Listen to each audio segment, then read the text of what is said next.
Hello, everyone, and welcome to Police Off the Cuff After Hours. I'm your host, Bill Cannon. Mark took the night off, but don't worry about it. Don't worry about it. We got someone from Brooklyn here. We got Phil Grimaldi is going to fill in. You guys have seen him on the show before, both as a guest and he's been on Real Crime Stories. We have the most unbelievable show tonight. I tell you guys all the time how humbled I am in meeting some of these great guests we have. NYPD superstars, people that do great things after they got off the police department. And tonight is no exception. Don Young did 20 years with the NYPD, and he finished up in street crime, the citywide anti-crime unit, which was legendary in itself. And we also have Steve Lewis, who's a retired teacher, football coach, mentor to young people. He's a journalist, and he's done great things for veterans. One of the things I want all of our listeners to realize is that September 11th this year is the 20-year anniversary of 9/11, something we should never, ever, ever forget, especially as members of the service, members of the military, and the public for that matter, too. And a lot of people would have you forget it, and don't you ever forget it. Last year, remember, because of the pandemic, a lot of these politicians wanted to pull the rug out from the Remembrance, and the SBA and the PBA and the unions weren't having it. And good, they stood up to these politicians. I want to read the first two paragraphs of an essay written by Steve Lewis, and it's unbelievable. I'm going to post for you people that are watching this. I'm going to post some photos on the screen for you people that are listening. I'll tell you what's in the photos. This is Don Young and the crew he was with during 9/11. Total darkness, the other side of midnight. For the first time in his 20 years of service with the NYPD, Don Young was paralyzed and didn't know what to do. On a clear, cloudless day in Lower Manhattan, he's suddenly been plunged into a total black hole of smoke. At approximately 10:28 on September 11, 2001, Don was just one block away from 200 Greenwich Street on his way to conduct rescue operations there. As he approached the World Trade Center, the building at One World Trade Center, the North Tower, began its collapse, sending out a cloud of toxic smoke that instantly turned the entire atmosphere into noxious poison. Standing behind a concrete wall on the West Side Highway, Sergeant Don Young attempted to take a breath and realized that if he inhaled, he would be asphyxiated. Just at that moment of wondering if he could make it out alive, an NYPD emergency service unit officer wearing a Scott Air Pack approached out of nowhere. The ESU officer tapped on the shoulder, took off his mask, and gave the breath of life to Don. The two men buddy breathed with the fresh air until the smoke cleared. And then the ESU officer disappeared into the distance. It was so dark that Don never saw the ESU officer or identified him by name tag. Don never saw his rescuer again and never found out who he was. The events of the next few days were tumultuous that Don Young was unable to recall what happened to him for 17 years after that faithful day. Saved by an angel in the darkness, Don Young's life direction changed over the next few years. One of those changes led to a revolution in the conduct of urban warfare. I mean, if you're not touched by that, then you're not human. That is unbelievable. And I want to welcome Don Young to the show. Thank you, Bill. Steve Lewis, and of course my co-host Phil Grimaldi. Don, you want to tell us a little bit in your own words about that day and where it led, what the detour it may have led your life to? Well, Bill, I was working in street crime and out of Manhattan South, out of the rear. There was a garage back there, and I was living in Queens, and I had a court day that day, really trial prep, and I headed into Manhattan, and I saw the skylight going into the Midtown Tunnel, both buildings smoking, and on fire. When I got to the office, there was another sergeant, and here is Sergeant Mike Kelly, and some of our street crime guys in there, and we mounted up and headed down to the Trade Center. On our way going down there, the South Tower fell. We dumped our cars on the West Side Highway, and my driver was a Jimmy Donahue, a great guy, man, great guy. And we started walking down toward where the North Tower was still standing, trying to help people. And on the way down there, I don't know, maybe we got 100 meters from the building, and you could see people coming out the window, and the building started to fall. We heard it come over there. We were walking with a bunch of firemen, and we heard it come over their radios. And I started running, heading back up the West Side Highway, thinking I was going to get hit with a piece of metal in my back. And I saw a wall and kind of ditched behind the wall, and that's when that cloud came billowing down like a locomotive, man. You couldn't see like centimeters in front of your face. And I took a breath, and I was like, I'm in trouble. And then out of nowhere, I don't know how he saw me, but an ESU cop, man, came over, man, and he tapped me on the shoulder, and we started buddy breathing. And as the cloud dissipated, he disappeared. And then I continued looking for my guys and went down there. And the memories of that, like everybody else, I spent months down there. But soon after that, I retired in 2002. And, I wanted to do something to help our country and also our city. And I got involved in overseas police work in Afghanistan and Iraq, to try to get some payback for what took place in New York. Don, when I read your resume, I was like, oh my God. It says you're a military contractor for the UN, but you've been to like 10 different countries, right? Yeah, I mean, I think if you looked, you took a list of the 10 worst countries to be in, or the most difficult countries, war-torn, developing countries, I'd probably be in 7 of them. I've been all over the place. Wow. It's like, go ahead, Phil. I'm sorry. I wanted to ask Don a question. Did you, and I myself, I got down to ground zero after the collapse. I got there in the afternoon, probably about 1 o'clock, 2 o'clock in the afternoon.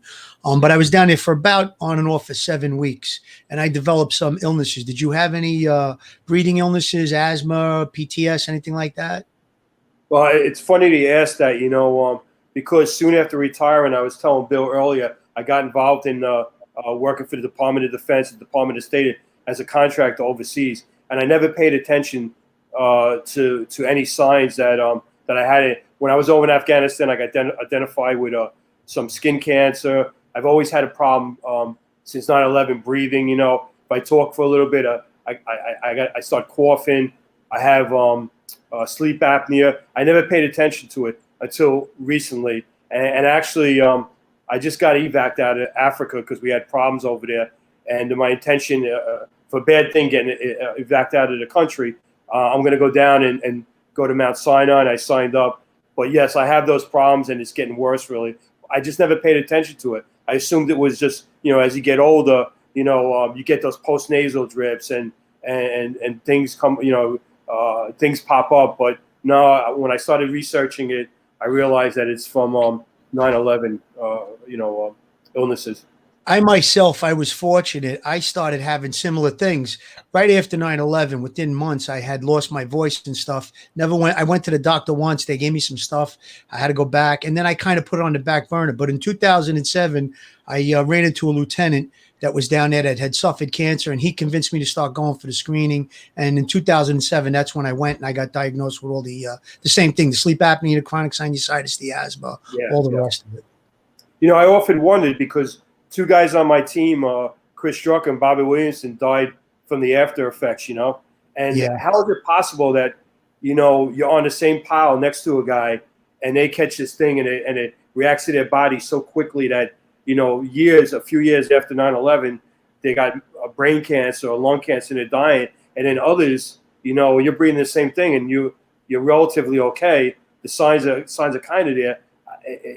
I can never figure that one out, man. I guess it's by God's way, man. I don't know, Don, you're 100% right, and that's why you can never take your life for granted. No. Or how long you're going to live. No one has it written anywhere that says, "Oh, Don Young, he's going to live till he's 90 and he's going to be healthy.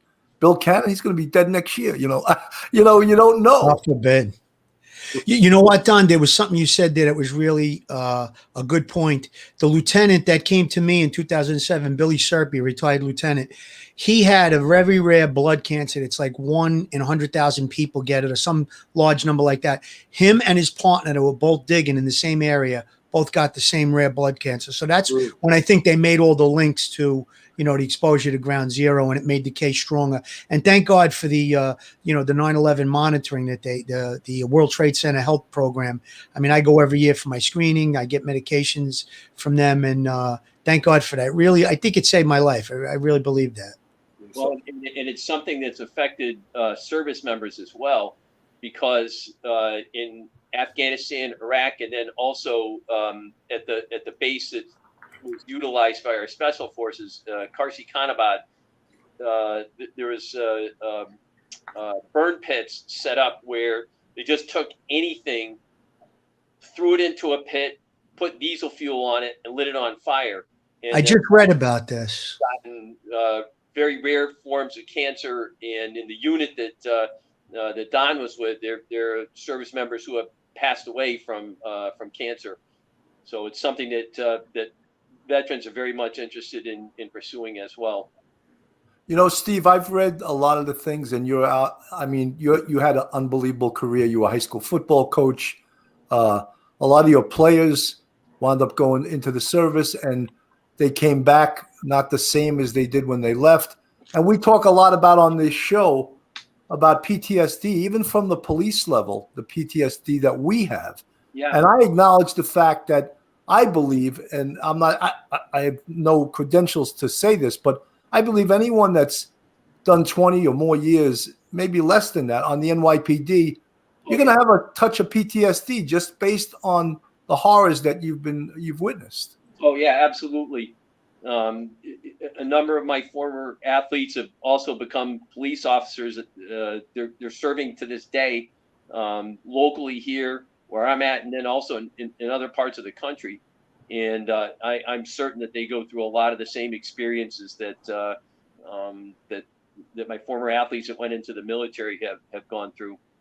I think we just need to acknowledge that and also agree to help each other, you know, and especially regarding, you know, PTSD and my God, people committing suicide. The NYPD has had 2 so far this year, and we need to, you know, we need to step that up and help each other out. You know, You're 100% right, Bill, about members of the service, guys that were on the job. If you were an active cop, you saw and did things. And if you did 20 plus years, like we both did, there's no question you'll have a form of PTSD one way or another. You know, I'm sorry, Don, go ahead. I was in the back of a striker, you know, a vehicle one time in Iraq, and it was a St. Louis copper with me, just like an NYPD guy, man, like a street guy. And we had a bunch of young soldiers around us. And one of the young soldiers turned around and said, he directed a question to the St. Louis guy. And he said, hey, man, aren't you afraid of getting PTSD? And the St. Louis copper said, hey, if I don't have it from St. Louis, I'm never going to have it. So, yeah, that's for sure, right? I already have it. You can't get it twice. Yeah, I got it. So, it's, you know, come on, you know. You know what I think, though, Bill? I think that maybe Don and Steve can attest to it. It seems like in the military, they get it a little bit more acute, maybe, I guess that's the right word. And because it's more concentrated, I guess, like us, it's all spread over a long period of time, seeing different things. They're seeing all those things in a short period of time. And maybe that's why they're coming home a little more depressed or suicidal. Yeah. Well, and it hits the hardest soldiers. One of my friends is Tom Satterley is a former Delta Force operator. His first combat as a Delta Force operator was Mogadishu in 1993, the Black Hawk Down battle. Mm-hmm. And he served for 20 plus years, you know, saw combat in Iraq and Afghanistan and in other places. And he did fine until the day he retired from the military, and all the post-traumatic stress that he kept in a lockbox in his mind all came out, and he had a really tough time with post-traumatic stress after he retired from the military. And Sergeant Melinda, retired Sergeant Melinda, thank you so much for the $99.99 super chat. My God, you're amazing. Nice. 12-step woman, thank you for the $9.99 super chat. That's the way we finance. And I just want to mention that today I received a check for $100 from retired Chief Kathy Ryan, who is loves our show and is supporting the show. All you folks supporting the Police Off the Cuff family, thank you so much. And you could see the superstars we have in this show. I mean, when I read Don's resume, his military resume, I was just like, oh my God. so humbled. And Don, it's like, you know, I would, and you can slap me when you see me, but I would say you have some kind of adrenaline, a need for this adrenaline besides service, that you want to serve your country, but you love doing what you're doing, don't you? Yeah, I think you have to have a passion for it, really. You know, I wish somebody would have grabbed my coattails when I hit the 20-year mark and said, "Hey, you don't have to leave if you're still enjoying what you're doing. You're still making a difference." But you know, there was that old adage that, you know, hit 20 and out the door. You know, because I really enjoyed what I was doing. I enjoyed working with young people. You know, mentoring younger detectives coming on, you know, in the street crime unit, and trying to make a difference. So yes, I mean, every time I've taken an assignment overseas, the goal is, you know, not to get myself hurt or injured, but to try to make a difference, even on a small scale. But yes, I think it's part of it, man. You know, some people are cut out to do certain jobs, Bill. You know, and I look at it really as like a warrior ethos. You know, like the samurai warrior, man. Like they serve, man. There's a higher calling, and for me, it didn't just end at 20 years with the PD. It continued, and everybody has their own higher calling, whatever they choose to do. But this happens to just be mine, you know, and that's what I kind of follow. Well, you know, retired Sergeant Melinda, who I believe was in the Army, she said, "I sent my battles PD and friends, family here," and she says, "I hate that I am missed, but she is really serving as a civilian, and you know, she really admires her own military service, which is probably, look, that's something you can never take away, just like anyone can never take away. And if you weren't part of the NYPD club, you know, retired Chief Jimmy Luongo one time, and I said this on another show, we were at a retirement party, and he's looking at all the guys in the room of the retirement party. He looks at me and he says, "You know something?" He goes, "Not everyone could walk into that room." That's right. And I knew exactly what he meant. You know, I knew exactly what he meant. And he, in those few words, how many people would have understood that except another cop, right? You know, I had a chance working overseas with cops from all over the world and all over the country. And if I can get a message across to all guys and girls on NYPD, because, you know, on the job, you know, we have complaints and we think it's rinky-dink sometimes and whatever, man. We have complaint about it. But around the world, and inside the United States, our job is the premier police department in the world, no matter what we talk about it. So I really like to get that point across, that take pride in that fact that you carry that banner at NYPD, man. It means something. It really does. Unfortunately, you know, maybe you don't get a chance to hear that from a cop from Germany or somebody from Afghanistan or even a cop from a little department down in Virginia, but they look up to us. And we cut trail, man. We're the lead sled dogs. We are. You know, Don, when I would get pulled over by a cop from another jurisdiction, I would tell my students when I used to teach college, and they would say, "What happened?" I said, I'd show him my shield, and he'd ask me where I work. I said, Manhattan North Homicide, NYPD. And the guy would go, "I am not worthy to pull you over." Yeah, of course, that was a joke. They would go, "Professor, that did not happen." I go, Yeah. Right, it didn't. Listen, Don, I'm glad you brought that up because we really are the greatest police department in the world. We're world renowned. Everybody knows us. And that banner behind me, greatest detectives in the world, I really take that to heart because before I became a cop, that's what I wanted to do.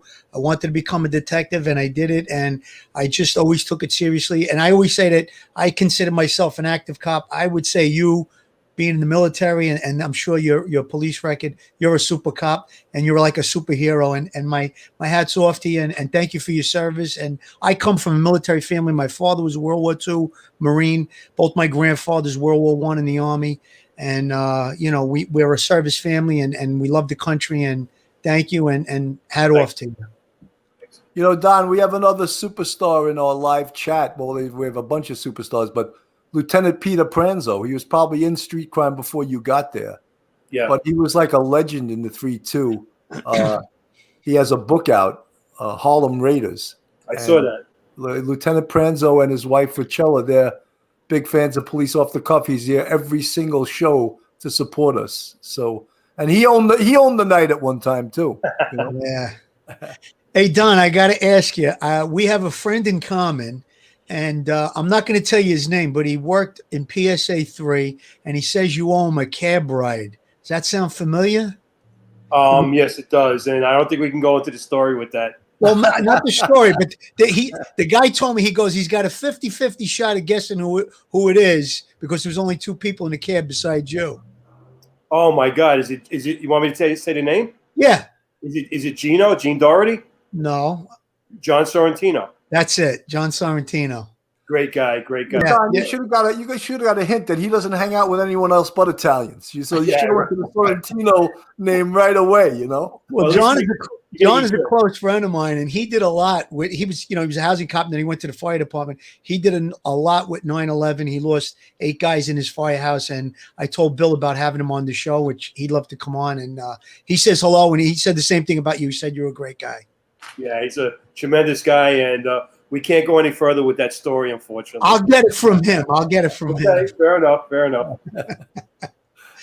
You know, Don. Go ahead, Bill. I'm sorry. No, you got a question. Go ahead. I was going to say, reading your resume, your time in street crime. I mean, we know about all this stuff with the military. I'm sure we'll go over some more of that. But was there anything that stands out at your time in the NYPD, like a shooting or something? A crazy case that you worked on that was maybe high profile? Just street crime was incredible. I mean, I caught it, they were just expanding, and it was the best place, the greatest bosses, the greatest cops. And I really got brought into street crime by one of our heroes, Kevin Gillespie. He told me they were opening up the books when I ran into him down in Central Booking. And I'll tell you a funny story, how I kind of got into street crime. I had a girlfriend that lived in Brooklyn Heights. And on Father's Day, we were heading down to catch a movie in Manhattan. And on Flatbush Avenue, 2 guys tried to carjack us, stick us up. And I got into a shootout with my girlfriend in the car. I pushed it down, drove the car a little bit, jumped out of the car, and chased the guys. And I ended up catching one of them. Well, when I went to the interview for street crime, Dick Savage is there, right? A legend. With Captain Jack Walsh, another legend. And I forget a lieutenant. I forget the lieutenant's name. And all they wanted to hear was that story. And all they were doing is slapping their knees saying, oh, we got to get this guy. He left his girlfriend in the car, his fiance, and chased these guys down. We got to get this guy. So that's one of the stories with street crime. It kind of got me in the door in street crime, See, I knew you were a super cop. I tried to get Dick Savage on the show, and he respectfully declined. But I would love to have him on the show. I don't think he's really that open about talking about his career, but he's a real American hero, a real superstar. Oh my God. What a name for street crime too, right? Dick Savage. Savage, yeah, you can't make that name up, right? Yeah, make it up, man. And what a great guy. I mean, hey, John Sorrentino is in the live chat. He said, "Thanks for not giving me up, Donnie." Yeah, we'll do it, John. I got to get that story, though. We'll have to forgive that one, right? Yeah. Hey, Don, I want to ask you one thing. If you were back on the job today and you know that they abolished street crime and all of that, if they would have put it back in, with the current atmosphere, what's going on with the, no bail and everybody's carrying guns and stuff, you think you would be able to do the job today or just get through a day? I mean, it's just unbelievable, the restrictions that they put on the guys in the NYPD today. If you put your hands on somebody, they're pulling out a phone, they're taping it. Next thing you know, you're on the news and you're modified. What do you think about today's atmosphere in policing in New York? Well, I mean, the type of policing that we did, and there was nothing the matter with it. It was successful. I remember we brought the homicide rate from 2,600 in 1990s down to under 300. That was us right here, right? 30 years it took us, right? But you can't do that policing anymore. There's more guns out there. I know you had Walter on for NYPD Valor, Bill, and you're not going to believe the amount of guns that are coming in because they have no fear carrying a pistol now. They're not afraid of getting tossed. They know the cops aren't going to really, even if the cop spots something that gives them an indicator that the guy's carrying a pistol, the cops aren't going to do nothing, so they're not afraid to carry. And if they do get rolled up, they get released on a bail reform. It's terribly tremendous, hard job to do now. And the problem with this man like street crime or anti-crime is that we save lives in the neighborhoods where we need to be, man. And unfortunately, these low-income neighborhoods, there's a lot of minority people living there, and they're paying the price the people that live up in Westchester that are making these decisions, and it's not really fair. And I'm totally against it. And the policing that we did, until it gets a lot worse, we couldn't even touch that. We can't. The cops say they cannot do it. They Well, do you a know, great Don, job. one of the reasons is also they just got rid of qualified immunity. Yeah, And that makes it so much easier to sue a cop, and specifically for what anti-crimes and street crimes do, which is stop, question, and frisk. You're going to have some bureaucrat deciding that, oh, that was a bad search. What do you mean you saw a bulge? What do you mean you saw the butt of a gun? You know, they're going to decide that, and the cop's going to get sued. They've already changed so many things just to weaken the authority of a police officer on the street, publishing the police officer's disciplinary record so anyone can go into it. How messed up is that? So every court case now is going to start with, officer, what did you do when you got a command discipline for blah, blah, blah, blah, blah? You know, that's how every court case is going to start now. It's funny you brought that up, Bill, because there was a story in the Post not long ago where this law firm was representing every guy that got arrested. They would hand them a card, and they were making all these lawsuits. And no matter what they were arrested for, they were getting a few thousand here and 10,000 there from the city. And it was like the same law firm and the same 20 or 30 drug dealers that were getting locked up on the street. And they were making these complaints, and then it would, from a CCRB complaint, it would go to Internal Affairs. And next thing you know, the city was paying out 10 grand or whatever. They want to get rid of search warrants. That's the next crazy thing they want to do. You know, first they started with no knock search warrants. Now they were talking about all search warrants. It's incredible. It's unbelievable. You know, guys, I have to go to a commercial. Sit back and relax. If you guys are getting sick and tired of New York City and the high taxes, if you're looking to relocate to Myrtle Beach, South Carolina, Carol Waters of the Beach Realty Group has been buying and selling property in the Myrtle Beach area for 11 years now. Carol and her husband, Rob Mayen, retired FDNY firefighter who rolled over from the NYPD. They work as a team. Carol has been a multi-million-dollar producer for the past 10 years. They have great knowledge of all aspects of the real estate industry. Carol's a well-known around the Irish community in New York. She worked in Fitzpatrick's Manhattan Hotel for over 20 years behind the stick. For you guys that don't drink, that's the bar. Originally born in the Bronx and brought up in County Mayo, Ireland, contact Carol Waters for all your real estate needs in the Myrtle Beach area. Carol Waters, sellmb@gmail.com, 914-261-6681. And that concludes that commercial. You know, Don, one of the things I asked you before we went on the air, and I know it's a highly personal thing, but you said it would be okay if I asked you. And people would want to know, how the hell does this guy have any family when he's going overseas and fighting these little wars every year? How many years would you say you've been over there now? Well, I've been doing it since 2002, and I probably got 8 years of time on the ground in Afghanistan. And that's unbelievable. Amazing. So tell us about if you don't mind, about your personal life. Yeah. So, you know, I was married, wife, and 3 beautiful kids. And I tell this story, you know, there's 2 sides of it. You know, one of the programs I was in was I was an operational advisor with Asymmetric Warfare Group. It's a Army unit, and it's got GS government employees in there. It has green suiters, which are full-time military, and it has a few contractors, which are basically retired, like Unit Delta guys, SF guys, Army Rangers, and maybe 5 of us or 10 of us, and not even 10, that were law enforcement guys. And our rotation was 3 months in, 3 months out, for 5 years. And but the mission was the ultimate mission, man. We were going in there working with our young soldiers, saving lives. You know, we were tracking enemy TTPs. You know, how they attacked our soldiers, the IED threat, sniping, and we go in there. We'd work with these young soldiers when they were new on the ground and talk them through these problem sets by going out with them on patrols and on missions. So, you know, these guys love, you know, the Donnie and Dan Smith was my partner, and Ryan Law. These guys are the greatest things since sliced bread. But unfortunately, like a year or 2 after they're home, they don't even know you exist. But then you go home and they disconnect with your wife, and the fact that you're not home, I don't know if it adds up. You know, obviously I lost my family because of it. You know, with my children, I have relationships with my children, of course, but it blew my marriage out of the water.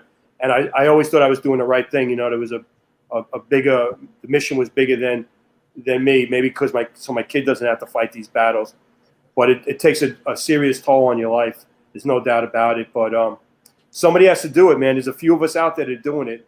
You know, maybe we're handpicked from a higher authority. I don't know, but we save lives. But I don't know if it adds up to what the price you pay on the other side with your family. It's difficult. It's difficult. Yeah, no, I mean, I Sure it find is. that you read about even people in law enforcement when even read the book Donnie Brasco and what Joe Pistone gave up to be undercover, and he gave up a lot, And when I read about all the things you did, and still doing, it's unbelievable what you've given up to do that. And one of the things that I really I'm amazed at, not amazed, I would expect it, but using the law enforcement training and the interrogation techniques, and of course the reading of body language, which we become experts at from all of the encounters that we've had on the street and in the interview box. Well, you want to speak about that a little bit, Donnie? Well, I mean, I think if you're a street cop out in New York, I think they can drop us any place in the world, and immediately you understand the atmospherics of the location where you're at. Like the little, spidey senses go up, hairs on the back of your neck. And it's really it's no different than being in Iraq or Africa or Afghanistan. I mean, as funny as it sounds, the guys that are working for ISIS or Al Qaeda, man, the younger guys, you see them standing there like in Baghdad wearing the sweatsuits like the mafia guys do. They're not hard to pick out, man. You know what I mean? So, I mean, you drive down the street and you could tell by the looks, and you look around, man, there's tenseness in the air. And I think that's a skill set that we learn, working in these big cities, man, in high crime areas. It's not really hard to know when something's going to happen, because we've been around it so much. We just have that feeling, that sense, The first sergeant in the company that Don served with said that those skills were critical to the success of the unit in Diyala, Iraq, in their deployment. Right. Because he said, I spoke to him on the phone last night, and he said flat out that Don's skills at human intelligence was one of the biggest payoffs of having him be a part of the unit. All that on-the-job training in the NYPD probably came in handy. Don, in your bio that I read, or I guess in the article, in 2008, the Iraqi, where there was the explosion, and you were able to recover a fingerprint that led to one of the people that made that bomb being found guilty in Iraqi court. Could you tell us a little bit about that? Can I direct that at Steve? Because Steve did that whole article on it, really dug deep on that part of it. Yeah. Well, basically, the incident that you're talking about is known as the Sinsel 7. There's a small town in Diyala province, Iraq, on the Diyala River called Sinsel. On January 9th, 2008, a group of guys from the 3-2 Striker Combat Regiment went into a building that they thought had been cleared a couple of weeks earlier. And the entire building was wired to explode by an insurgent, and the whole building came down. 6 U.S. service members and an Iraqi interpreter were killed.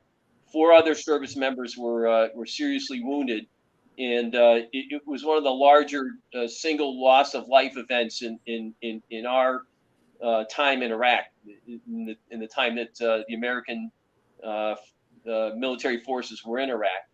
And subsequent to that, individual guys were going back to that building to try and recover personal effects of the lost service members, whatever they could find. And Don realized that if he could go in and go through the building rubble, that he would be able to discover some forensic evidence from what had occurred.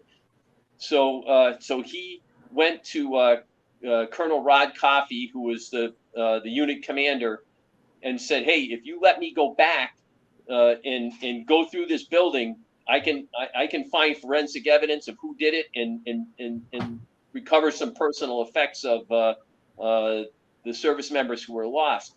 And they had a big discussion about it with the unit executive officer, and basically he said, "Hey, look, we don't have the resources to do this." And Colonel Coffey was kind of thinking outside of the box, and he realized that this would be a really good thing to do. So he authorized Don and then the St. Louis police officer that Don was talking about before to go back to the building site.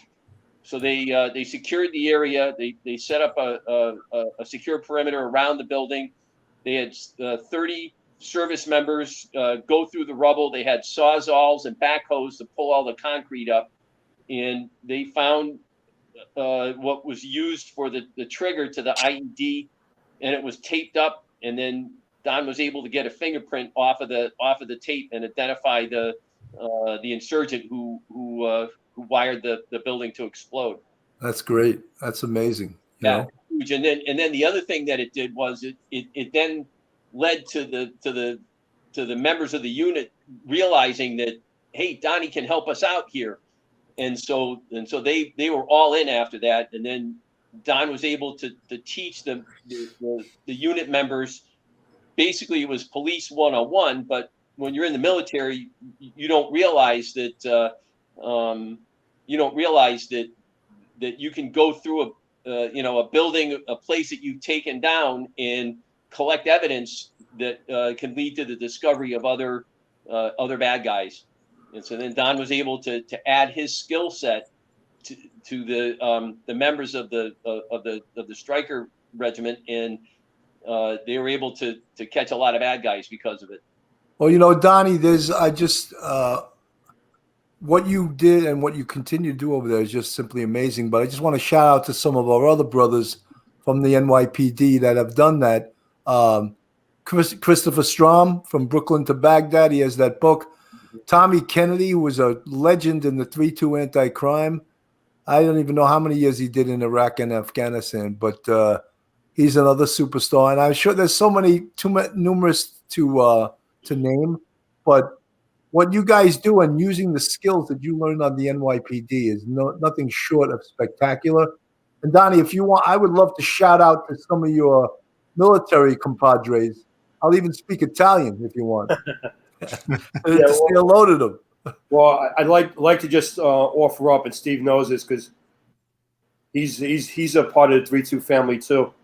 Colonel Rod Coffey, in our career we come across a lot of guys that are outrank us in supervisory rank, but true leaders, man, there's not that many of them. And in my career, it's going on almost 40 years now, maybe 5 or 6 guys that are really true leaders. And Colonel Coffey that ran in charge of 3-2 SCR was the ultimate leader, man. This is a guy that could have fought in any war. He could have been leading the charge at Gettysburg or Bunker Hill. He just got it. He understood. Silver Star winner, and I was lucky enough to have success inside of 3-2 SCR because this guy, like Steve said, thought out of the box. And I just want to say a few things because I know there's some guys listening tonight from the unit, and they really need to hear this, because inside the military, they know they did a good job, but they don't understand how important what they were to the history of our military. And the 3-2 SCR is a conventional Stryker regiment, conventional guys, infantry guys. But they're the type of guys that they were so adaptable and they could turn on a dime, man, because they had great senior NCOs. Bill Gowdy, Gallegos, Colin Fitz, there's a bunch of them. And they had great company commanders, these young guys that would listen. But the thing was, the 3-2 SCR, if they were in World War II, they'd be considered like easy company. That's how adaptable and how they were on the tip of the spear. They were as good as any conventional Army unit that we've ever had. And I can say that because, like I said earlier, I embedded for 5 years with Asymmetric Warfare Group with the 101st, the 82nd Airborne, 10th Mountain, 3rd ID, and I've never, ever seen a group of young men and women that did the work they did. They were just so flexible, adaptable.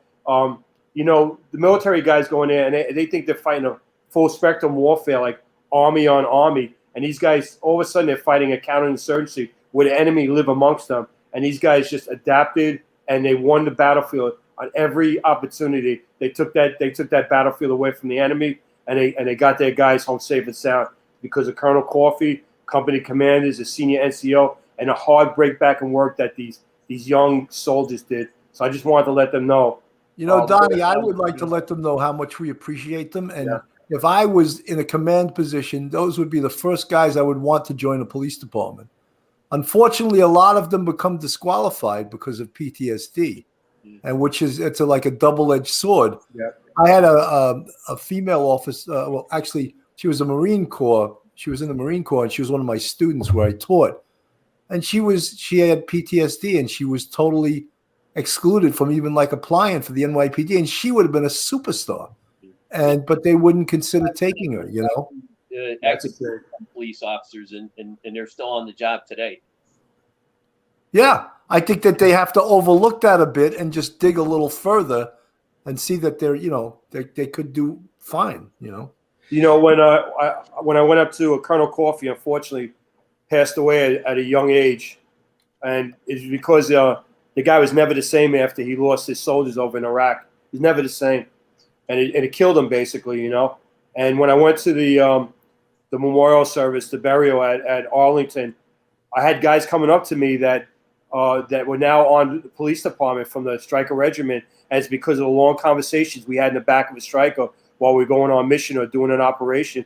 Of course, they always wanted to go straight from the academy into the SWAT or ESU, and I had to tell them they had to do their time in the precinct first. Yeah. But there was a few guys, more than one, that became police officers. Now they're into it like 13, 14 years. One of them, Clay Dunn, and I hope he's listening tonight, outstanding team leader, and now he's a cop out west, I think out in Seattle, man.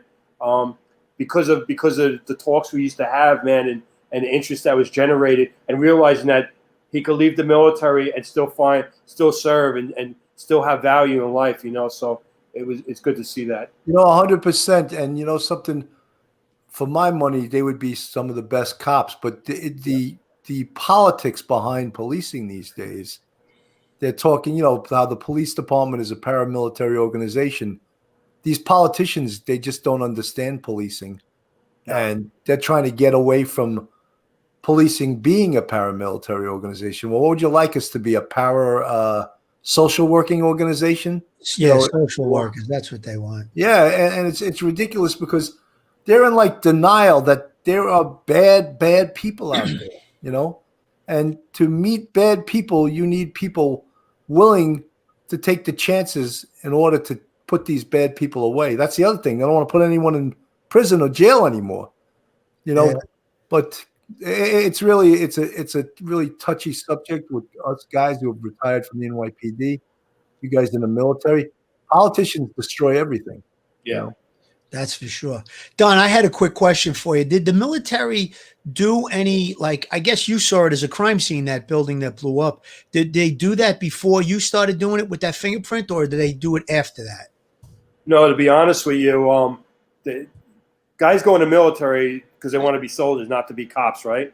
So, right. I mean, they didn't understand the dynamics, the type of battle that we're fighting now, these counterinsurgencies. Like, a cell of 5 guys, IED cell, can tie down a battalion in an AO. 5 guys. So, I mean, you can't just go out there. And the military had a term called whack-a-mole, where they just go out and they think they're having success because they kill a bunch of guys. But that's not, they got to get the right guys, you know? Right. And that's kind of what we taught them. So when guys like me and Chris got into this program, the military didn't really understand like sensitive site exploitation, things like that, or evidence-based operations, but now they do, because they realize in the conflicts that we're going to find ourselves in now and in the future, that they gotta have guys like me and others that could teach these guys how to dismantle a network. You know, same way you dismantle a drug gang in New York or a mafia or a cartel. They got to have guys that can do that, and we had that skill set. We did. So now the military teaches that stuff. They do, but not before, not at that time. So did you ever get the opportunity obviously it sounds like you're targeting a criminal organization, but did you ever get the opportunity from evidence that you recovered to put your hands on one of these scumbags and either arrest him or kill them? Well, there was in GCO, I flexed between the companies. There was 4 companies inside this battalion, and when one was down doing a refit, I'd go out with the other guy. So I was always on the road, going out doing missions or whatever operations. And GCO, one of the platoons, Colin Fitz, who's a hero, he got shot with every weapon system that the Iraqis had through his deployments. I mean, the guy was a bullet magnet. We'd get shot, and then he'd come back, and a guy from Mississippi, he'd come back and lead more soldiers into battle. Oh, he grabbed me one day, and he's like, listen, we got word, from the CI that there's an S-vest, and they're gonna when we do our patrols through the village, they're gonna clack it off amongst us. 30 guys. They're gonna try to blow us up when we go in there. He goes, we think we got a line on where the S-vest is, or the guy that's gonna wear it, because we want to do a night mission, and we want you to come along, and then we want you to handle the interrogation. By S-vest, you mean suicide vest, Suicide. right? Yeah, suicide vest. No, because cops and military all speak in acronyms, but some of our fans actually Yeah, so don't speak with acronyms. That's right. So they got a line on where this guy lived in the village, in one of the compounds, and Fitz wanted me to go along. So when we hit the compound to talk to the guy, to interview him, and find out where the vest is at. So I'll tell you what, we hit this village in the middle of the night, and you want to feel power, man. There's nothing like the power of 30 guys, fully armed, a platoon of guys knowing what they're doing, moving through a village, man. I mean, it's like a wave just coming in. There's nothing that's going to stop it, And we get to the compound, secure the compound. We grab the guy, and then Fitz was like, Donnie, there's a room in the back. Go talk to him and find out where this S-vest is. So I had an opportunity to go back there and speak to the young man and find out where the S-vest was. And we took that off the battlefield, and none of our guys got killed. So, yeah, I did have opportunities to see the end results of that stuff. And later on in Afghanistan, more of that stuff, because they brought in a thing called evidence-based operations, where we bring in evidence and we put it through the Afghan courts where you could follow it from cradle to grave. So, yes, Phil, for sure. That was amazing. great. That was great. I just want to shout out to some of our live chatters. Peter Pranzo, of course. Rebecca Hicks, thank you for watching. Bill Ryan from Ryan Investigative Group. Sergeant Melinda, thank you for your service. Thank you for being one of our greatest fans. MC's Audio. John Sorrentino. Oscar Ferrafino, retired Queens Homicide Sergeant. What else I got here? I'm making a lot of comments myself. I'm going to say police off the cuff, but Rachella Pranzo, she's with Pete all the time. They're the closest married couple I've ever seen. They don't go anywhere without each other. That's great. Nice. Who else we got? Retired? No, I got Church Avenue Dan. It's the first time I've seen you. Welcome to the show. 12-Step Woman, of course. One of our biggest supporters, Duty Ron. Thank you so much. Thank you for the $10 super chat. Marcello Cello Hernandez. Thank you, brother. Tim Acosta. People don't like when I do this shout out, but I'll always do it anyway. You can change the channel if you don't like it. Heather77. I think I pretty much Tim Acosta got you. Boxing MMA. Hoppy. Thank you guys so much for supporting the show. And let me get back to the show. Charleston Amy, thank you so much. Don, it's amazing when you can use your police training and to save military lives. And your service is just invaluable over there. And, you go back. I was never in the service. I feel like I was in the service because I was on the NYPD for 27 years. But you go back even to the Vietnam warfare and how the Viet Cong used guerrilla warfare.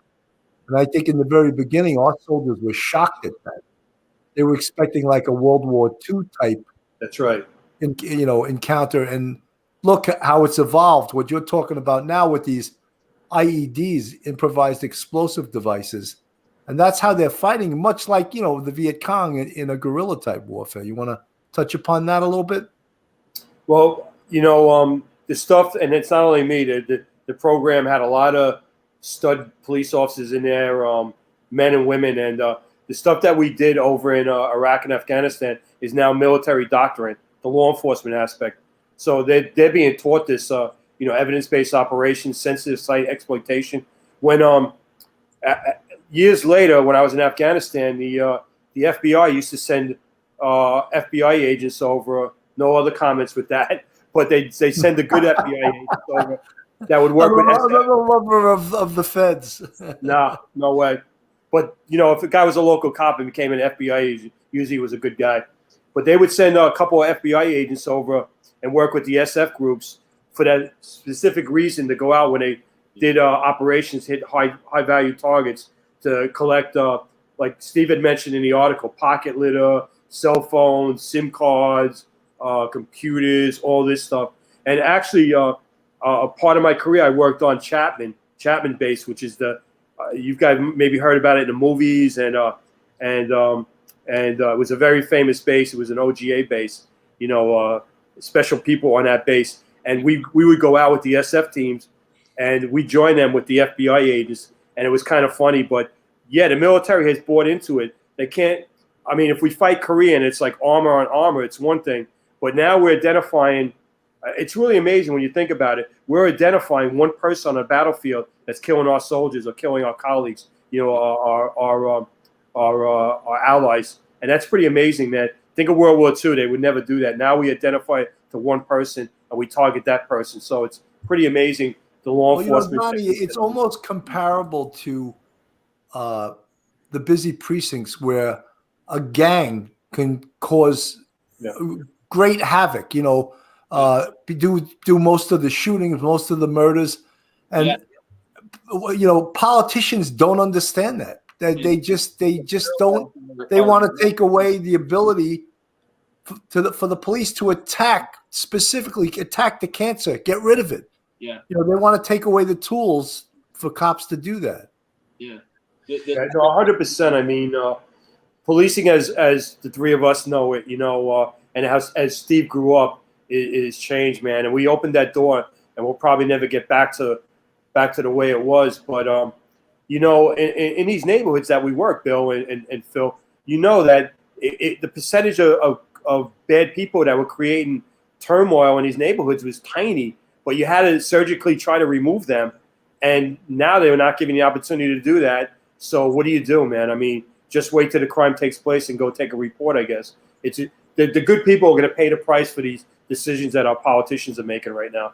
Yeah, and because they don't know what they're talking about. They don't know anything about policing, but yet they're woke. I love that word. They're woke. Yeah.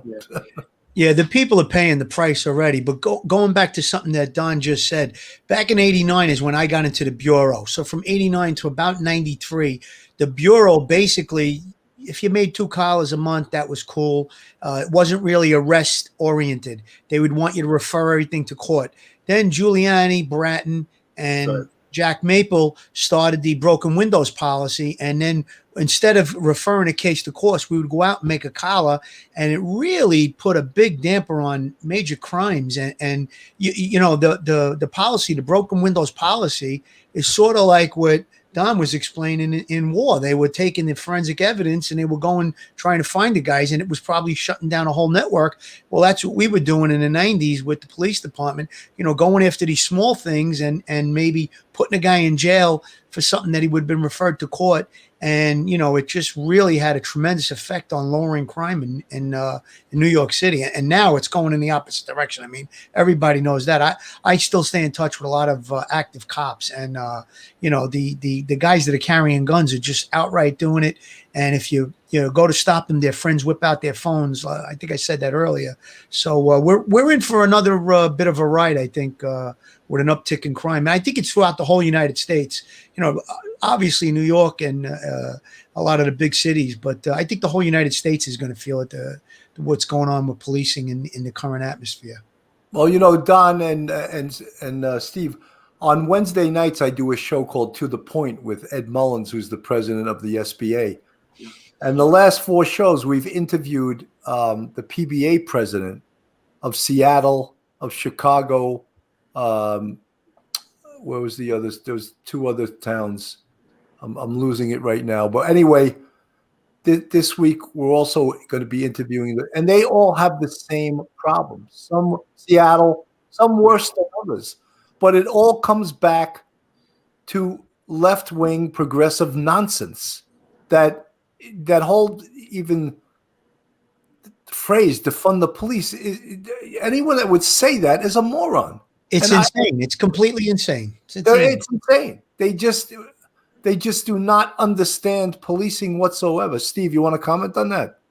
Well, you look at the crime rates in the major cities, and they're all spiking. I was reading that. I'm trying to think that Midtown. I heard that in Midtown Manhattan, there's been a huge spike in sexual assaults.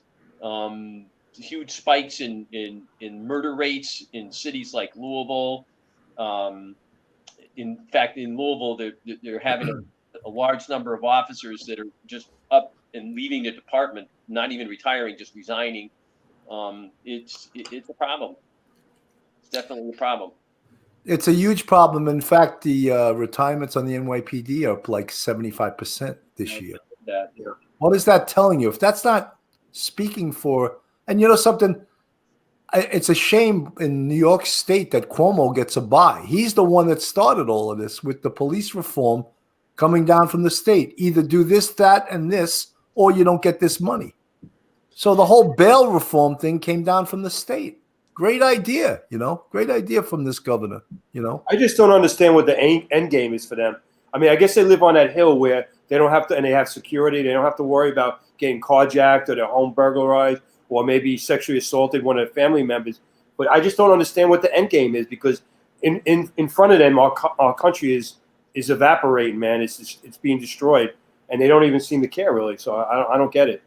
The only conclusion I could draw from it is what you said, that they're living in a bubble where they're protected by security 24 hours a day, and they hate the country. They don't care about their constituents, because if you did, how could you back these kind of policies of defund the police? It's completely insane, and it makes no sense. And what really is their end game? I don't know. Do they have children? Do they have grandchildren? Because that's what I think about, my future for my kids and my grandkids, and what are they going to be faced with? I mean, it's really deteriorating quickly, and things are changing very quickly in this time. I mean, the whole thing with the COVID-19, with the coronavirus, that changed everything, and then I think it just speeded up all the other stuff that they're looking to do. Yeah, they have a great IO campaign though, because they managed to get elected. So I mean, they're doing something right for themselves to manage to get the votes, and it's. Sometimes I think people just are ignorant. Like, you just can't watch one news network to get your answers, man. You got to research. And people are, in my opinion, are too lazy to do the due diligence to research it. If I hear this, let me try to match it up to see if it's legit. And right. The first one will get. We used to say this over in Afghanistan all the time. If the U.S. did an airstrike, the Taliban would get the message out right away that the U.S. blew up a compound with innocent people in it. And the first one that got the message out, the people believe. So even if we said later on that, no, we killed a Al-Qaeda cell, the people wouldn't believe it, because the Taliban said it was all innocent people. And the politicians now, they're the first ones to get the message out, and they rule the day. They win the day. And so that's the problem, man. No one looks into it to see if it facts checks it, Well, sounds like fake news to me. Not the same thing, but I remember right around the time I retired, the Amsterdam houses had a huge gang case, huge. And then I retired and I saw gang took it down. They pulled out about 50 or 60 arrests. All of a sudden, the people in the building were like, "That's my cousin. That's my son." That's all these people, didn't occur to them that all the gangbangers were related to them. So when you hear all of this stuff about community policing, yeah, guess what? The community could be related to you, That's right. It's amazing. 100%. They were complaining all of a sudden they didn't like that the gang unit took down all these gangbangers, Yeah, but I bet their lifestyle became a lot better. They weren't dodging bullets, sitting on a park bench. When I got on the job in '82, I went down to PSA 2, and I worked, it's down by the 73rd to 75th. And I worked at Ville area, Stone Avenue, Mother Gaston. where Brownsville houses, Van Dyke, Tilden, Langston Hughes, they all butted against each other. This whole big complex, and still to this day, that's the highest crime and the worst area to work.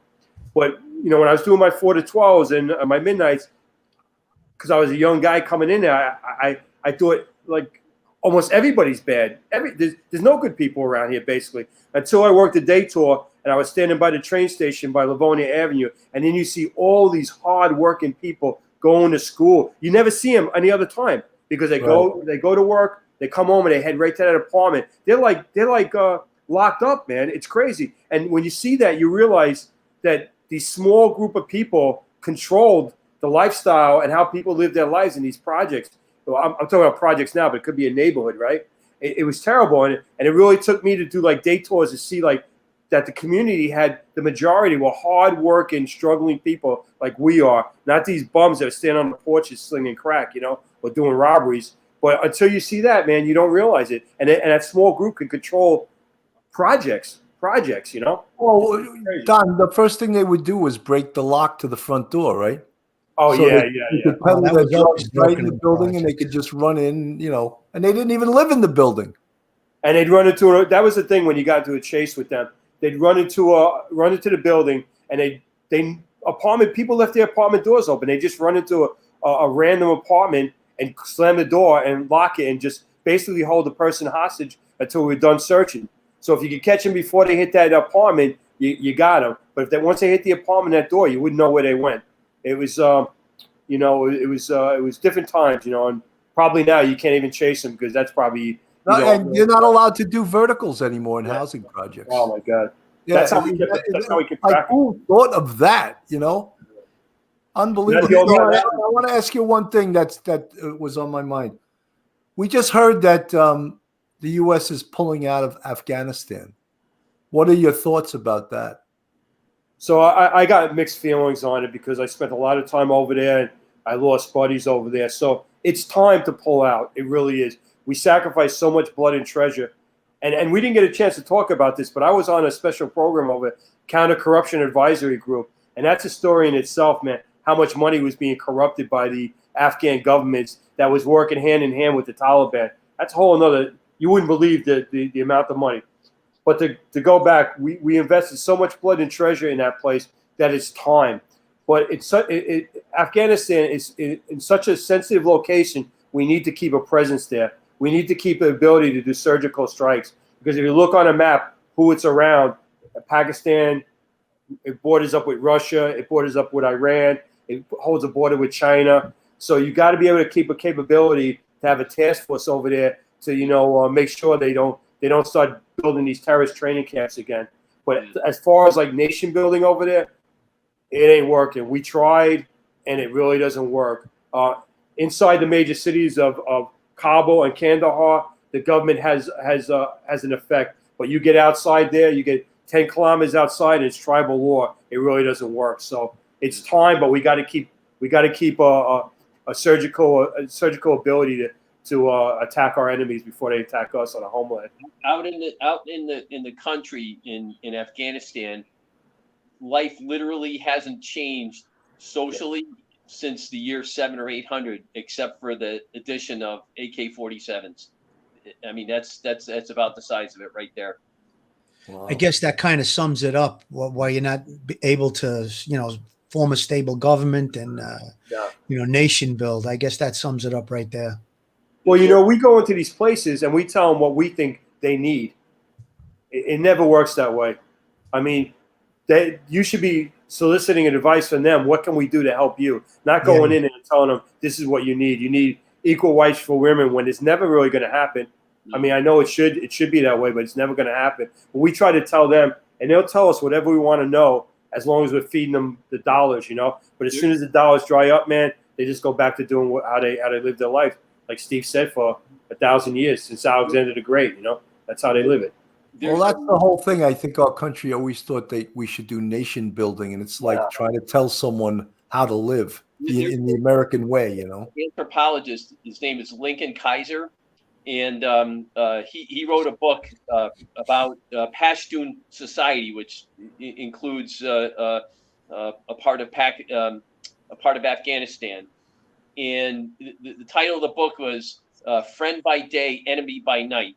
And he went to Afghanistan and lived in a village in I believe it was like the late 1960s, and essentially he was run out of town in fear of his life after 7 months. He couldn't complete the work that he set out to do because he was seen as an outsider and as an interloper, and somebody put a put a word out on him, and that was the end of his tour right there. And so things have not changed in Afghanistan since that time.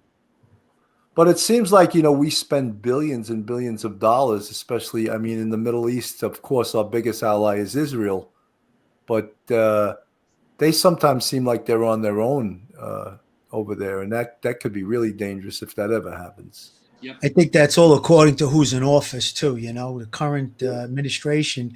I think Trump was doing a lot for Israel, and doesn't seem like they're carrying the torch with Israel with this new administration. Yeah, we have to support Israel, man. They're our steadfast ally over in the Middle East, with Jordan too, obviously. Yeah.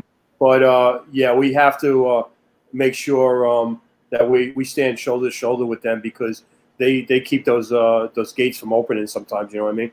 Sure. Yeah. Bill, when we were talking earlier today, there was something that was in the bio about Bosnia with the 1,400 Timorese refugees that you helped secure and save. It was East Timor, and I went over there. Yeah, I was working for the United Nations then, and I went over there as security for they were doing East Timor was voting for independence or autonomy from Indonesia. And when they voted, the country went up in flames, and they evacuated all the UN. There was a small contingent of police officers, and they evacuated us down to UN headquarters down in Dili. And the people started getting killed out there from militias that were being supported by the Indonesian military. And about 1,400 of them came running to the UN compound looking for a safe zone, Safe and haven. safe haven. And they were killing them outside in the parking lot, man, hacking them up with machetes, shooting them, throwing grenades at them. And a couple of us got the gate open and let the people in. And we had 1,400 people in there, women, children, all that stuff. And we secured the gate. And then so we were they had us surrounded outside. And it went down to the United Nations Security Council. They rolled in a Marine Expeditionary Force off the coast, in case they were going to try to go into the compound. And there was 12 of us, police officers, that said we wouldn't leave because the head UN official, the SRSG, wanted to leave. And they were going to leave these 1,400 people inside the compound. And the Indonesian government military said, we take care of them. But they would have got killed, raped and killed. And it was 12 of us police officers that said, we ain't going until these people are removed. And we ended up spending 2 weeks there until they negotiated. And myself and there's an Australian police officer, I hope he's listening tonight, Aaron and Sharon and Pete. We stayed to the end, man, until everybody got out. They evacuated them to Australia, and they stood in Australia until they sent the military force in to secure the country. So, it was people. A lot of people would have died if we didn't stay. Don, that's an amazing story, and Really amazing. You have hundreds of those stories of almost like going against the command. When the command was telling you to let these people get slaughtered. Yeah, well, I'll tell you a quick thing. They recently had their anniversary. I think it was the 20th anniversary, and the SRSG, the top UN official, went back there, and they were giving them all awards. Great guy, and I really want to go back now because it's out. It's near Bali, man. It's beautiful out there. It's swimming, scuba diving. It's an island. It's beautiful. And when I heard this guy was going back getting awards and he was a coward, I was so upset with it, man. So like Aaron and some of the other guys, Pete, when I knew this guy, because he wanted to leave these people, man. He wanted to leave them there. They would have been killed. And yeah, we have a code of conduct. We live by a code of conduct. We could not let that happen. We refused to let that happen. And that's how it went. God bless you that you did that, and the rest of the guys that were with you. Yeah, it was just good people, man. Yeah. You know, when you surround yourself with good partners, man, you can really make miracles happen. You can really move a building if you have to, and that's what it was, you know. So we were lucky, and thank God those people got out of the country and lived another day. You know, Donnie, Fantastic story. we're at like an hour and 10 minutes. We'll go a little longer, but we got to start like giving our closing remarks. And one of the things I want to ask you is, how much longer can you do this? And do you worry? It's a two-part question. Don't try to bag in there. All right, it's a two-part question. How much longer can you do this? And do you ever worry that when you come home, you may not be able to handle being home? Well, I want to do it until I'm not capable of like I want, as long as I can contribute to a mission success, I'll keep on doing it. I always thought that, like, if it come one of these countries and I can't protect myself and someone else has to run me off a battlefield, I don't want to see anybody get hurt, and that has not been the case yet. I can still physically handle myself. I'm healthy. I can still do the job. Part two of that is, do I ever worry about coming home and not fitting in? And the answer is yes. The answer is yes. I come home when I'm over there. I can't wait to get home. I come home and things have changed. You know what I mean? Like, people move on with their lives, So, and they don't want to hear no stories. I mean, you tell them one story and they want to talk about the Mets or Donnie, you know something? You have to be in a bar with other cops. We love telling war stories. Yeah, I know. And as we drink, the war stories get better and better and better. And I just want to let you know, retired Sergeant Melinda, who thinks she may have worked with you over there, she said, please tell him, Bill, how much we love him, respect, and understand. Thank you, Melinda. I appreciate that. I appreciate it. That's wonderful. But yeah, right? to answer your second part, I do wonder, like, how to settle into a normal. I don't hit golf balls. I don't I don't fish. A good buddy of mine, Woody Zunich, tried to get me out fishing, and I really enjoyed it. But I do wonder about that, Bill. To be honest with you, like, going back to. Well, he got nervous when you went fishing and you brought the AK. That's when he got nervous. Yeah, I know, man. No, You're supposed to use a fishing pole with bait and a hook, not a rifle. Shoot fish. But the feelings that I have about coming home is the same feelings that these young cats, man, from our military. It's the same thing, man. Like, how do you really fit back in again? And also, how do you control your anger sometimes, because it can flash quick, So these are things we have to deal with, of course, So 100%. Sheila, thank you so much for the $20 super chat. And Steve, we got to give you some time for your closing remarks, because as I said, we're getting close. Whenever I close, we wind up spending 15 or 20 minutes closing. So that's okay. We're talking about some important things here. Absolutely. But I guess a couple of things. First, everybody that I talked to about Don's work with the 3-2 had the highest praise for him, and he did great work with a great unit. The article that I wrote is a part of a book project that I'm working on, which is going to be about the men. It's actually 2 units. It's the same group of men. The first unit that was the 124th, and then the second unit was the 3-2, and they had 2 deployments to Iraq and were very highly decorated, and their story needs to be told to a wider audience, and so that's the project that I'm working on, and I'm getting some help from the Second Mission Foundation, which is run by Lieutenant Colonel Charles Faint, who's a veteran himself, and so I'm looking forward to getting into the stories of these brave soldiers and telling their stories to a much wider audience.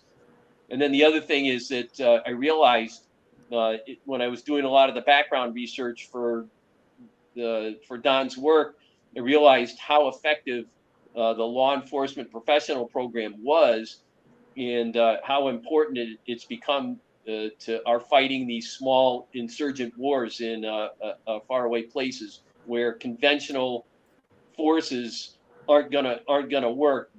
without being adaptable, like what Don talked about before, and being able to engage with the local people in the municipalities where they're deployed to. 100%. You know something, Steve, you're a great American, and you're going to tell these stories that are going to shed some light on the great work these guys are doing. And I couldn't help but think of this. And I remember in the first Rambo movie, he said, Here we they go. Rambo, what do you want? He says, I want my country to love me as much as I love it. That's about as profound as Sylvester Stallone gets, though. You know? True, though. But your country should love you. And Yeah. now our guest host tonight, the Joe Pesci lookalike and second grade NYPD detective Phil Grimaldi. Final thoughts, Phil? Well, I just want to say, Don, it's been a pleasure to meet you and Steve. I'm in awe of both of you. I know all the stuff that your resume speaks for itself, and Steve being an educator, and he does a lot of charity work from what I understand, and he's got a 70-mile run that he does Memorial Day, and just thank you for your service, both of you, and God bless, and it was just a tremendous honor and a pleasure to be speaking with you guys tonight. Thank you so much. You know, Bill, thanks for letting us on tonight. Well, I want you guys to stay in touch, you know, and I'd love to have you come back on again. I don't want you coming on next week, but I'd like to have you guys come on again because, you know, your life is one big story. And I'm one American and one police officer that really appreciates you and appreciates the guys fighting the good fight overseas. And, you know, cops and guys in the military are pretty much cut out of the same cloth. And you're both, man. And I can't even imagine doing what you've done. Although you must have a huge bank account, though, working all of these tax-free jobs. I hope you're buying real estate. Hope you're buying real estate over here because you come back 6 years later, you're like, wow, I only paid $100,000 for that. It's worth $1 million now. Now you're talking like Joe Pesci. Come on. That's right. Hey, Bill, can I say one thing before we say whatever you want. So I want to give a shout out to Street Crime Unit. I think Ray can see that. And I want Ray Ramos, Detective Ray Ramos, man. He was one of my gang guys, and then he went on to be the premier gang detective in street crime. So I just want to say, hey, Ray, thanks for the compliments and for allowing me to work with you and learn it from you. Thank you, Ray. That's great. You know something? What other job do you have 25, 30, 35, 40-year relationships with people?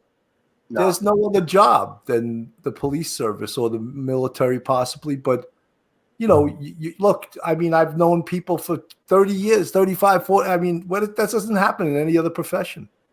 There's a connection. 100%. It's funny you talk about that, Bill, because Bill and I never met on the job. We were both retired. We worked on a show called The Perfect Murder. And, you know, he did it a few times before, and then I was doing it for the first time, and we just clicked. We were both in the bureau, and we've been friends ever since. And look what we're doing now, you know? Yeah, it's funny. I didn't know him, and we were both playing the lead detective on this TV show. Huh. He was all nervous, but I had like 2 or 3 other episodes. I was the big hairbag on the show. You're the veteran. Like, don't worry about it. You'll be fine. Don't worry about it. Just be who you are, you know? I remember exactly what he said to me. I was like, you know, I'm a little nervous. I never did this before. You know, here I was. They were putting tape on the floor. The cameras were rolling, the lights. He goes, Phil, just do what you would normally do in a case. I said, all right. And first scene, we hit it off, and it was perfect after that. You know, that's the adaptability of a New York City detective. That's what that is. Yeah, good point. Adaptability. 100%. Bill, I want to make one mention. Earlier this week, we lost a police officer from Highway, Police Officer Sakos. Condolences to his family. That lowlife that ran him over with the car. You saw the YouTube, what she was saying, F the police and all of that. Hopefully there's going to be some justice for her, but condolences to his family. We lost another member of the NYPD, unfortunately. Thank you, Phil. And to all Police Off the Cuff fans, thank you so much. To Donnie Young and Steve Lewis and all Police Off the Cuff family. Folks, thank you so much for watching. This was an amazing episode. Good night now. Thank you. Thank you.